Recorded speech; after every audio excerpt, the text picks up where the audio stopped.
Okay, welcome everybody. Thanks for being here today. Welcome to the Older Vermonters Caucus. I got a couple announcements to make. I'm actually just going to turn it over to Sarah real quick. Are you there, Sarah? Maybe? All right. Yes, here. Sorry. Fantastic.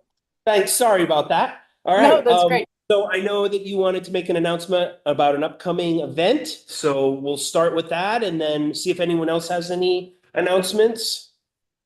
Yes, so Age Strong Vermont is holding a summit in Montpelier at the Capitol Plaza on June 8th. We will be focusing on healthcare, housing, affordability, and talking across the sectors from that multi-sector approach. If you have any questions, you can email me directly. I will put my email address in the chat. Thank you, Dan. Great. Thank you. And yeah, so why don't we get started? Sorry, we're running a little bit late today. We had a little longer committee meeting on some a bill that we're working on that came over from the Senate. So sorry about the delay there. Are there any other announcements anyone wants to make before we get going here? Okay. So today we have our long-term care ombudsman, uh, Kylie, and our survey and certification director, Pam. So have you spoken about who wants to go first or just talk about, what do you think? Turn it over to Kylie, sorry. Sure, I can start. All right, And thanks for being here. Appreciate it. Yeah, just so you know, Dan, we're not seeing any visuals from any video from room 10. So I don't know if that Oh, I can can fix be figured that. out before Pam starts. Yeah, no problem. Let's see if I can get that to work here. You're not missing much. It's a couple of us trying to eat lunch as we at the same time. And is it okay if I share my That should be screen? working. Sorry about that. There it goes. Working now. Yeah, Fantastic. great. Thank you. Is it okay if I share my screen? Yeah, please do. Okay. Sorry, I always forget what the different, here we go.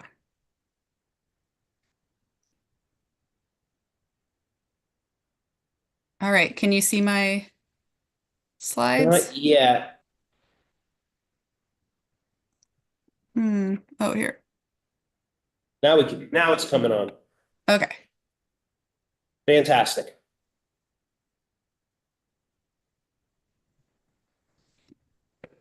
There we go. Okay, thank you. Hello, everyone. I am Kylie Kuiper, the State Long-Term Care Ombudsman. I direct the Long-Term Care Ombudsman program at Vermont Legal Aid. I'm just going to provide a little bit of history. The Long-Term Care Ombudsman programs were started in every state across the country in the 1970s by the federal government in response to widespread concerns about the quality of care in nursing facilities. In 1975, Vermont established our long-term care ombudsman program, and it was put into state statute to represent the interests of older Vermonters and Vermonters with disabilities. The Vermont program advocates for the rights and welfare of Vermonters receiving long-term care in any licensed long-term care facility, so anyone in a nursing home, a residential care home, or an assisted living facility, and that's over 6,000 beds across Vermont. And we also advocate for anyone who's on the Choices for Care long-term care Medicaid program in Vermont and receiving long-term care in the community, which is another 4,600 individuals. As you can imagine, our clients are some of the most vulnerable Vermonters and can be very isolated, but we work to help them direct their lifestyle and their care. The main responsibilities of ombudsmen are to monitor facilities. So we visit each long-term care facility at least 2 times a year, often more often, to monitor the conditions there and to speak to residents and learn about their concerns in those facilities. We also work to educate Vermonters about residents' rights, quality care, and the long-term care system. We work to investigate and resolve complaints by long-term care recipients, and we work on improving the long-term care system as a whole. As far as our complaint investigation and resolution goes, we get most of our complaints from long-term care recipients and their friends and family, but we also get a decent number of complaints from facility staff, and anyone who has a concern can submit a complaint to our program. We provide person-centered advocacy, so our federal and state laws require us to take direction from the care recipient. We don't second guess them. We don't try to decide what's in their best interest. We leave it up to them to decide what they want to work on and what steps they want to take to reach their goals. If the long-term care recipient is unable to give us direction, then we can take direction from their legal representatives, or if they ask us to take direction from someone else, we can take direction from a third party. We resolve complaints by helping care recipients to understand their rights and their options. We help them document the issues that they're seeing. We help coordinate with their friends and family members. We help residents form resident councils so residents can work together if there's issues that they're all seeing. We work with the facility to try to resolve the issues in informal ways, and we help residents file complaints with the facility or the regulatory agency when we can't work it out directly with the facility. Our team consists of 7 local long-term care ombudsmen. 6 cover different areas of the state, and the 7th helps cover our statewide helpline. We added the position out of those 6 positions across the state. We added it, Bennington became the 6th one in November 2024 because we were finding we simply didn't have enough staff to adequately cover that area of the state. We were seeing issues occur over and over again that we just couldn't keep on top of well enough to resolve. Bennington includes the Vermont Veterans Home, the Center for Living and Rehab, which is one of our largest facilities, and also it includes Mission Care Bennington, which was converted from a previous long-term care facility into a special focus facility for hard-to-place individuals. And it houses individuals with significant mental health issues, people who were formerly incarcerated, and people with other challenges that makes it hard to find placement in a regular facility. So we wanted to ensure that we had adequate coverage to advocate for all these individuals in Bennington County. In the time that the new ombudsman worked in 2025, she tripled the number of complaints that we worked on in Bennington County compared to the year before. And I think that really illustrates how absolutely vital it is that we have significant staff to be in person across the state. It's not a job that can be done remotely or by just a few people traveling around.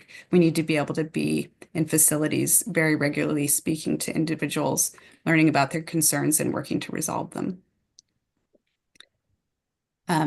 I'm not going to include a lot of data because I don't think it's the most interesting thing to hear about, but I did want to point out that our annual reports are on the Vermont General Assembly's website. And so if you want to learn more about our program and about the issues that we worked on in 2025, you can find that there.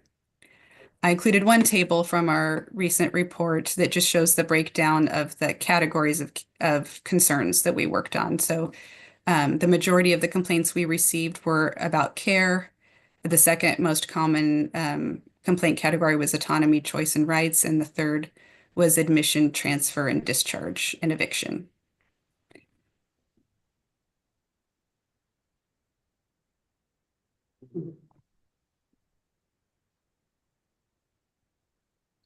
I think the best way to understand our work, though, is to hear stories from our work. And so I picked 3 examples from different areas of our state. The first one's from the Northeast Kingdom. A man with significant Alzheimer's disease experienced rapid and medically concerning weight loss. His daughter observed that he was not eating facility-provided meals, and she would bring food that she thought he would prefer, but that food was not being consistently offered to him. The man's daughter contacted the Ombudsman program for help. The local ombudsman worked with the facility, the dietitian, and the man's daughter to address the concerns. Food texture was identified as a significant factor for the man's ability to safely consume his food and also enjoy it. The man's care plan was adjusted to emphasize his preferred foods, appropriate food textures, increased nutritional supplementation, and also the importance of staff oversight of how much he was eating and what foods. The ombudsman engaged in follow-up meetings with the facility and the daughter to ensure the man's dietary plan was consistently applied.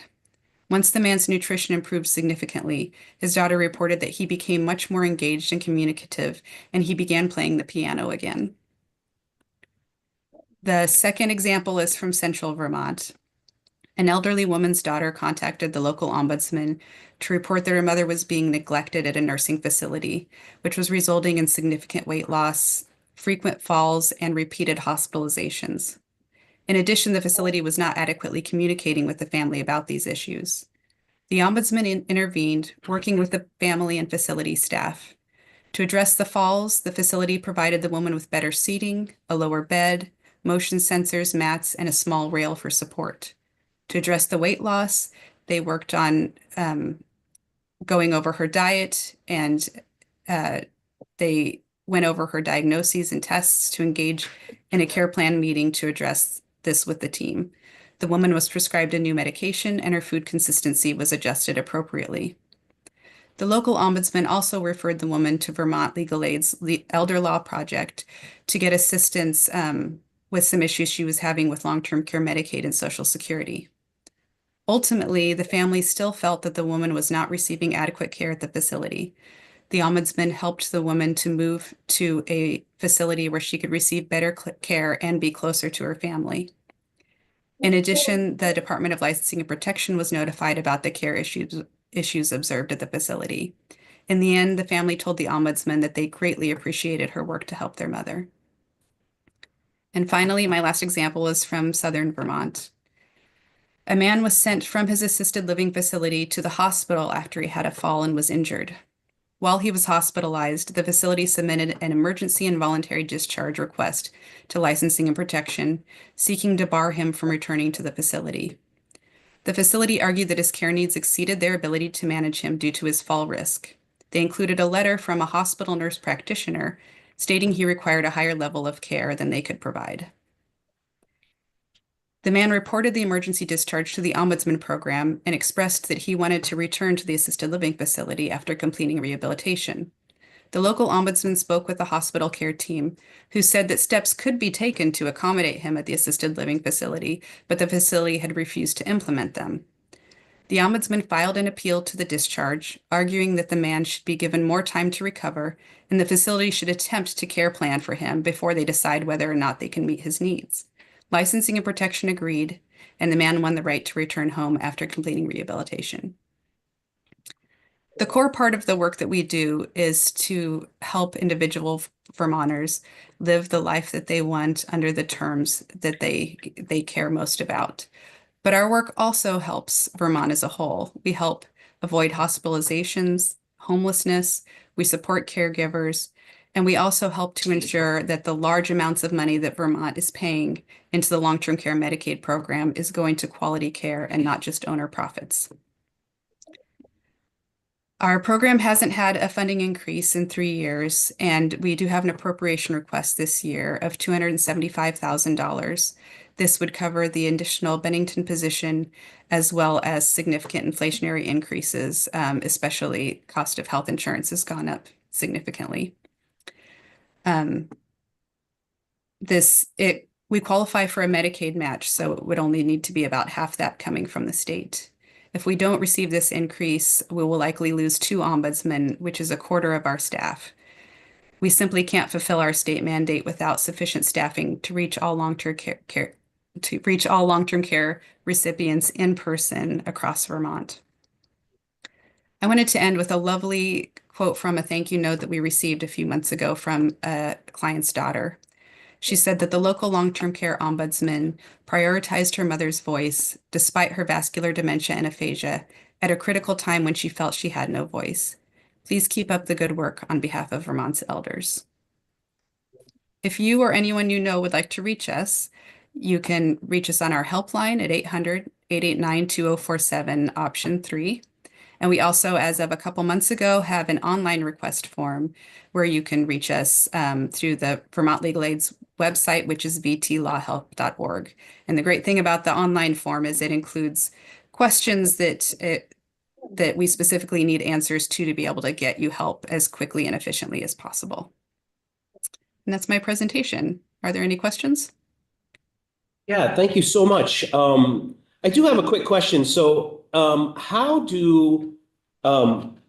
it sounds like people reach out when they have an issue. Do you have any capacity or ability to like be proactive and to like while you're at, you said you go to these skilled nursing facilities and res care a couple times a year, but is there an ability to be in the facility and get someone before who maybe doesn't have the ability to reach out? Yes, absolutely. That's one of the main reasons why we spend time in facilities. And it's often much more often than twice a year, especially the facilities that we have concerns about. We visit very regularly to check in with residents and ask them if they have concerns. So a lot of our complaints come from those in-person interactions. Anyone else? Dave? Could you give us a feel, please? You mentioned 6,000 people in facilities and I think 4,600 in the choices for care. I'm assuming they're in their homes. Out of the number of contacts you get a year, what percent or number come from home-based care?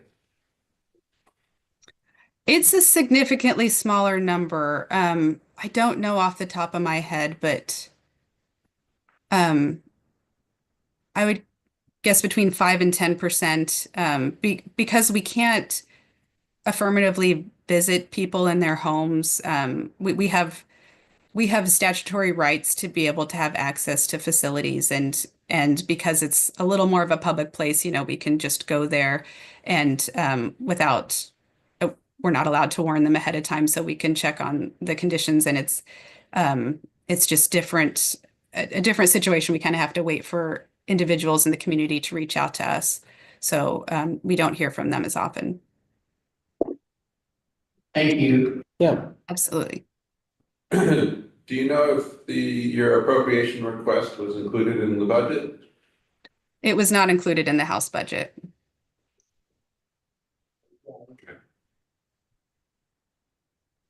Sorry about that. There's so many pressures to help with property taxes that roughly $50 million went there, and that diminished our capacity to do some of the other important government things. Maybe you'll do better in the Senate. I'm trying. I'm sure you are. Yeah, it does. In addition to having the opportunity to be proactive when you're talking to residents during your visits, what does it look like if you see something or a member of your staff sees something of concern to them, maybe even unrelated to a specific resident? Do you have a conversation with the facility? Do you connect with with folks in licensing and protection? How does that work? It kind of varies depending on the issue, but like some issues we might feel like we need to really check in with residents and see if they have a concern about it. If it's sort of a subjective thing before we would take any additional steps. Other things that we can, we absolutely can go directly to the facility and talk to them about our concerns. One kind of classic example is if the halls are cluttered and we feel like there's a lot of trip hazards. That's one that we don't need a resident to agree that it's a problem before we could go to the facility and ask them to resolve it. And then if they don't, we can, yes, we can submit a complaint directly to licensing and protection. But with a lot of complaints, it's so much better to have a resident, because it's hard for licensing and protection to investigate something without a specific person to talk to who experienced the issue, and we're not allowed to disclose concerns, a resident's concerns without their permission or give their name or anything like that. Does that answer your question? It does, thank you. Okay.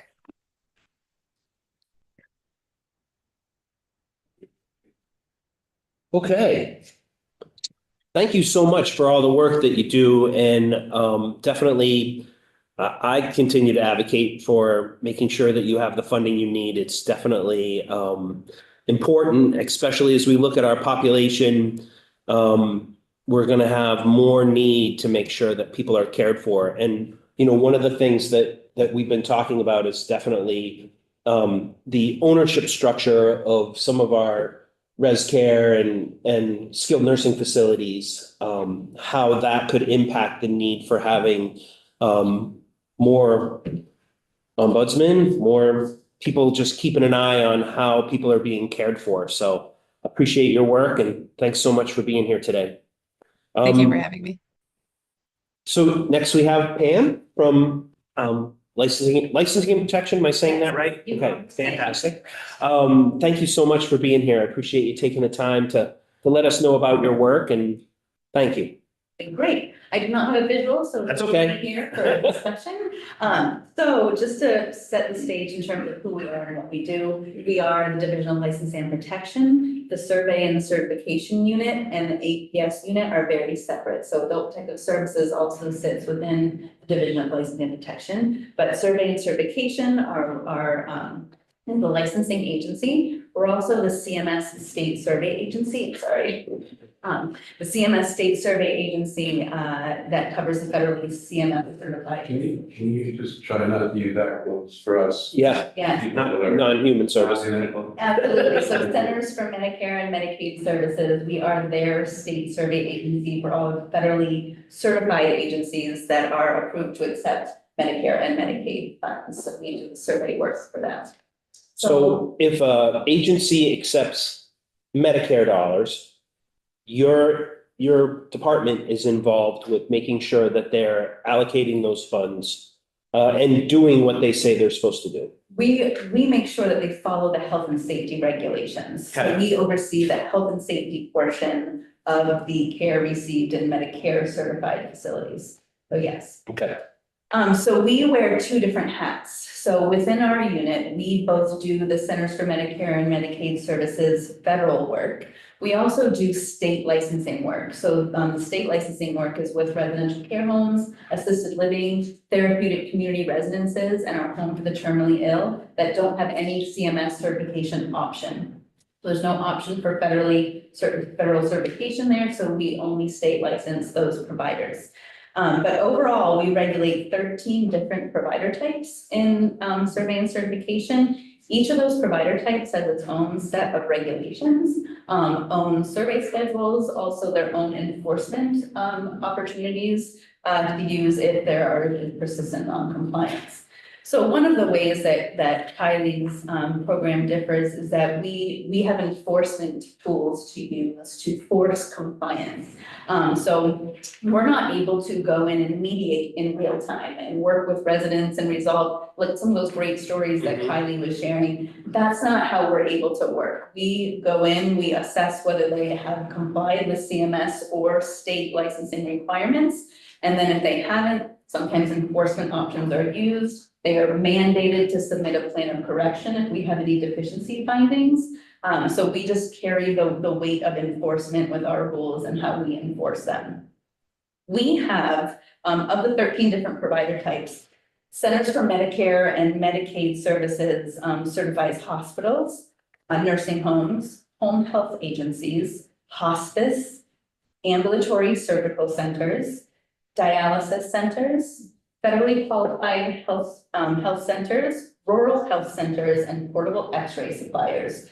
So we regulate those 10 different provider types in the federal world under our Centers for Medicare and Medicaid Service Act. And then in our state world, like I went through, we have 4 different provider types in our state world. Do you have a hand up for? No. Okay, sorry. So we have a large staff or large enough right now to do this work, and most of them are cross-trained from different providers. So because we regulate so many different providers with only 17 surveyors in the field, that means that they usually cover multiple different provider types in their training and expertise. So someone who surveys nursing homes might also survey hospitals or home health agencies as well.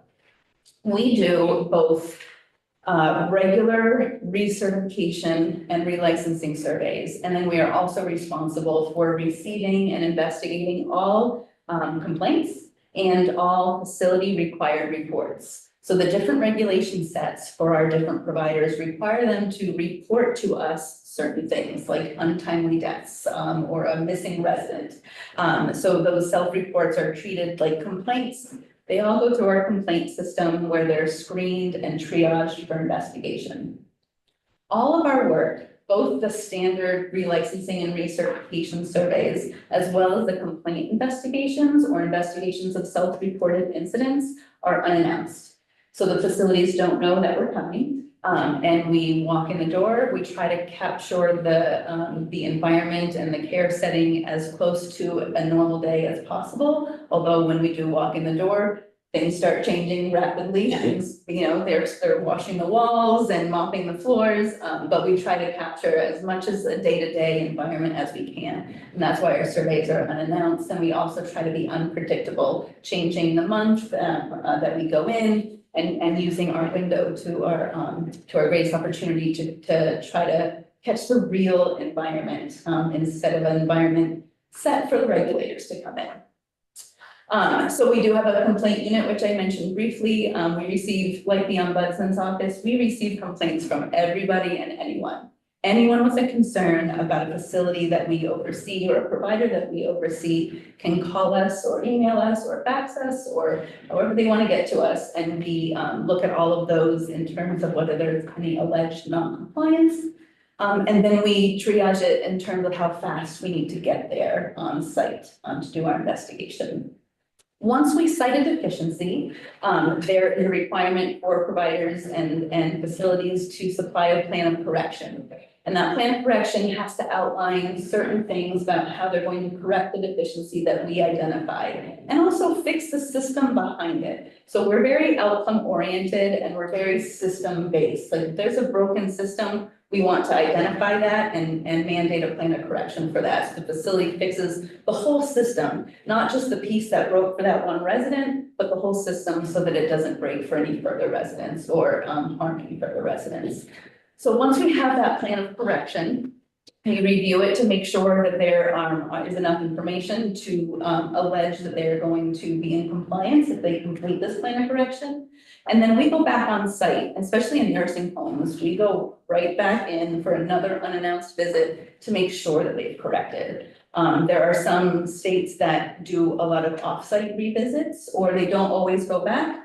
We in Vermont choose to go back to make sure those corrections are implemented and that the system is fixed so that the risk to other residents being affected by whatever was in the practice is reduced. So that's a very broad overview of what we do, and I would love to have any kind of discussion or questions if you want to drill in. I brought with me today Shannon Stem, who's the licensing chief. She only oversees nursing homes, so if there's questions about specific things that we're seeing in nursing homes, she's here to help with that today. Go ahead, Dave. Do you notice, Shannon or Pam, a difference in the quality of care between nonprofit facilities and for-profit facilities in Vermont? We do, yeah. Yes, we do. I have a breakdown of some quality information where we recently did a bit of an analysis around that. And there is, and we knew there's news articles coming out constantly about for-profit versus nonprofit, and it is shown over and over that the outcomes are worse for residents in for-profit nursing homes and more hospitalizations, less staff.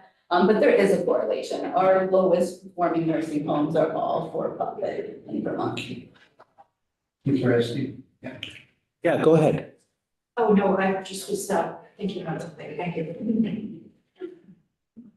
Is the private ownership broken down at all, with private equity? Unfortunately not, and you know, when we were contemplating the bill about private equity, we don't have that information in our licensing, so we don't ask about private equity. A lot of it hinges on how it's defined, but there was an effort by the federal government, so Centers for Medicare and Medicaid wanted to get this information out and in the public forum. So CMS has a CMS Compare website where they put a bunch of information about all the facilities they regulate online. And nursing home ownership they're starting to really key into that. And CMS did have an initiative to try to get private equity ownership in that. It did not last through the change of administration in the federal government, but CMS is aware that this is a problem and and the public deserves to know who owns the facilities, but it's not broken down right now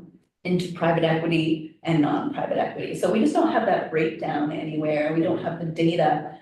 It's very hard to determine in these ownership structures what's what. They're extremely complex and built that way. So it's a challenge. Yeah, go ahead. Are there any, on the nonprofit side, are there any business models that seem to be kind of working really well in Vermont? Well, there are certainly some nursing homes that, from our perspective, perform better in terms of regulatory compliance. So one of and I'm not sure how much has been mentioned about this, but our department is undergoing a project about nursing home stabilization and sustainability.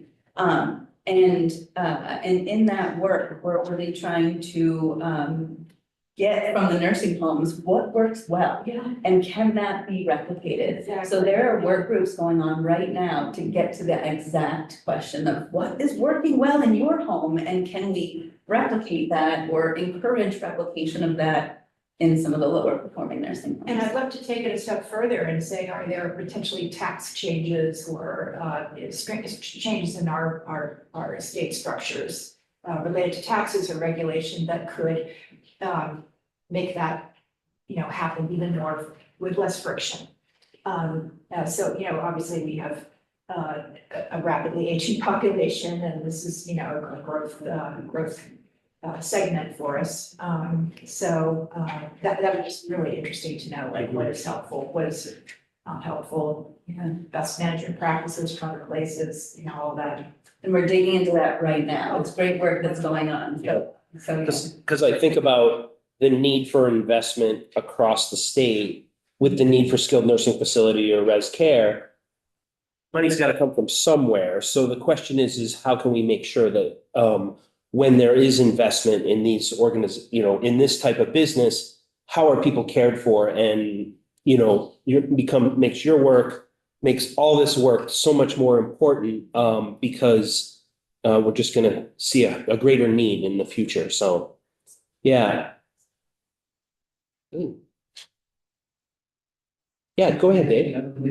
Do you, is there a wide variation in the nursing hours per patient day throughout the state, or are they all pretty closely knit together?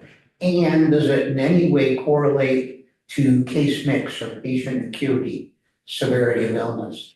the second part of that question, I do not have information on. But the first part of the question, we do have some data that comes out of Centers for Medicare and Medicaid Services data about staffing. And there is a pretty, aside from Wake Robin, who they're just a little different, they're on the charts for staffing. But for the rest of them, they really hover around a narrow window of numbers. And luckily, the numbers exceed what the state regulations require. Yes, yep. So there's not a huge amount of variation, but there's certainly some. And sometimes it follows a pattern of quality and sometimes it doesn't.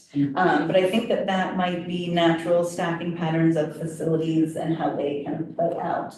But yeah, it's not a huge variation, but enough to make a difference and enough to be able to look at the data and say, oh, that's interesting. This home only had 2.71 hours of nursing staff, and we have some quality issues there. So sometimes it correlates, but then sometimes a very poor performing facility will trigger a high number, and it's like, okay, so not always. And it could be, my facility might have a overall 3.5 hours per day, but more of them disproportionately are registered nurses. Yes. So management, leadership, et cetera, supervision, and the lower, I wouldn't want to be too much lower, with the LNAs. There's those kind of mixes too. There are, although High LNA. our state regulations require, so it requires 3 hours of nursing care per resident per day. They're carving out of there, we require 2 hours of those 3 to be LNA care. So it breaks it down a little bit in terms of what they're required to provide. They have, so that 2 of the 3 hours have to be LNA hours, because as we know, those are the folks providing the direct care to the residents. So there is some breakout in the state level requirements for the staffing. Have you noticed a decrease or increase in the number of traveling nurses in our facilities, contracted staff? You know, from what I hear, I'm gonna look to Shannon, but from what I'm hearing in my forums is that we're starting to make progress on decreasing traveling nurse, the percentage of traveling nurses. From your field experience, is that showing? It is, it's slowly happening, but it is happening. And the facilities are definitely invested in trying to get their own staff. Yeah. Yeah, go ahead. How much is housing availability a factor in that those staffing challenges? I think, my opinion is that it's a big factor. I don't have data to back that up, but when we think about establishing, when we were thinking about the federal staffing rule, that is now not in play anymore. But when we're thinking about that, where are the people who are coming to Vermont to fill those staffing roles going to live? I think that's a very real question. And as we dig into the stabilization and sustainability, that's one of the things that we're going to be looking at is what are barriers of getting a bigger workforce. And I would imagine if I were a gambling woman, I would bet that housing is going to be a very big problem, because you can recruit all the staff that you want, but where are they going to live when they look to move to Vermont? So I represent Shelburne, which is my constituent is actually Wake Robin. And we are in the process of a rather large development that will be going into town, and there's going to be a portion of housing in there that is calibrated to adjustable median income. And we picked a range that correlated with salaries at Wake Robin, which is our largest employer. So in hopes that we could actually end up with more of their staff actually able to live in the place where they work. And so that's just, that's just an idea that we used in this particular instance that, just putting it out there for others who might be considering, how to do this. It's a great idea.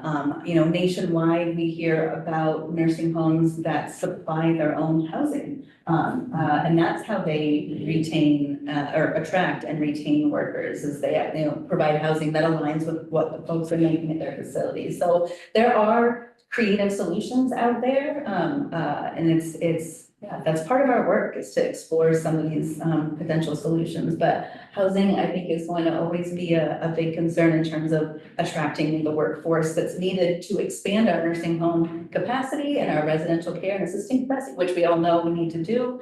So the big question is, And honestly, one of the reasons for it was that some of their most talented folks are traveling from a great distance, and that's tiring. Yeah. So they're not able to show up, always with their best selves, to do the work. So it was just kind of, it was really cool to see how our community came around to very unified, recognizing the need and importance of this. That's wonderful. So, yeah.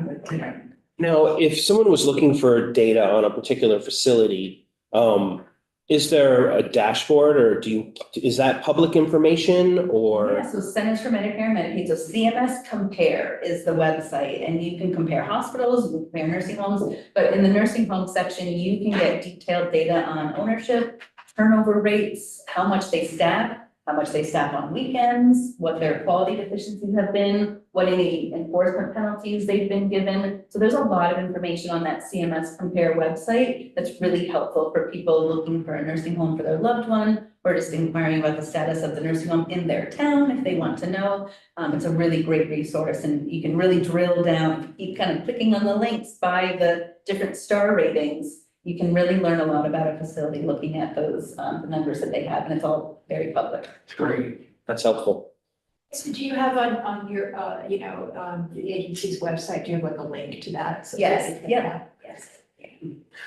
And all our deficiency statements are online, so everything we write, we post. So anyone can go on our website and look up any home in Vermont and find everything we've cited there for the last 7 years, I think is what our retention is. So, In the 1990s, the nursing home deficiency statements were not public.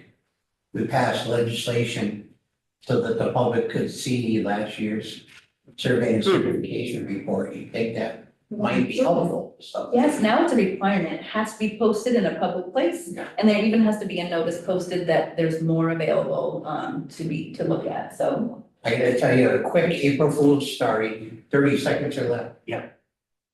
Facilities, they probably still do, when they came in, the survey would have a big poster. This facility is being surveyed. If you want to talk to us, here's yada yada, here's our number. Facility at the nursing home where I was at, the surveyors forgot to sign. I took it, a good friend of mine, I don't want you to think I'm evil. I took the sign and gave it to one of my buddies. And I said, would you go into the facility, just put it on the main bulletin board beside the nurse's station? That's all you have to do, and then leave. And of course, it created great turmoil amongst the facility. I said, the surveyors are in the facility. So I called up my friend and said, April Fool, and I won't repeat the litany of 4-letter words. well, I hope there was also relief that it was a joke. Well, it was underneath, it was a joke. I said, but they've always threatened to get me somewhere. That's a good one. This has been super helpful. Thank you both for being here today. Really appreciate spending the time to talk to us. I do want to just bring up one quick thing, and that is that coming up on April 29th, there'll be a resolution recognizing Age Strong on the floor. So it will be right after our Older Vermonters Caucus on that day. So, yeah, thank you everyone for being here. Looking forward to seeing you all next week, and we'll go from there. Take care. Have a great day. Thank you, folks, for coming. Yeah, good to see you. Hey, Dan, Yes. real quick, did you say, are you reading the resolution on the 29th? Yeah, is that what I said? Hopefully. I didn't quite hear you, so I'm glad to hear it's the 29th. Thank you Yeah, so I think much. I did. Okay, It's great. the next, not next Wednesday, but the following Wednesday. In 2 weeks. Yeah, great. No, it's Yeah. my ears, not you. No worries. Take care. Have a great day. Thank you. You too. Bye.